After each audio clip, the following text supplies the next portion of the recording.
Hello everyone, আমি চলে গেছিলাম ওয়েস্ট প্লাস্টিক ম্যানেজমেন্টের ফ্যাক্টরিতে। এই পুরো কারখানাটাই মহিলা দ্বারা পরিচালিত। এখানে শহরের বিভিন্ন প্রান্তে যেসব ডাস্টবিন আছে সেই সব ডাস্টবিন থেকে প্লাস্টিকের বোতল, পলিথিন প্যাকেট এইসব কুড়িয়ে এনে রাখা হয়। তারপর কালার ওয়াইজ সেগুলোকে আলাদা করে পরিষ্কার করা হয়।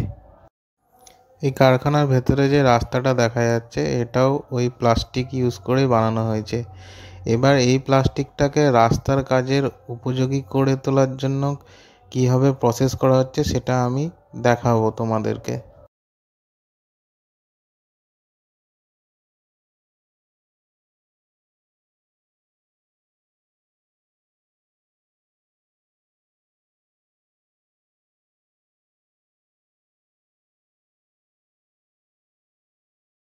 ওখান থেকে প্লাস্টিকগুলো পরিষ্কার করে এনে এসে ওই ঘরটায় রাখা হয়। তারপর এই ড্রামের মধ্যে থেকে নিয়ে এই যে মেশিনটা দেখা যাচ্ছে এর মধ্যে এগুলোকে ভরা হয়। এই মেশিন থেকেই এগুলো ছোট ছোট টুকরো হয়ে এইভাবে বের হয়। পরে এই বস্তাগুলো যেখানে রাস্তার কাজ হয় সেখানে নিয়ে গিয়ে পিচের সাথে পরিমাণ মতো দিয়ে রাস্তার কাজ করা হয়।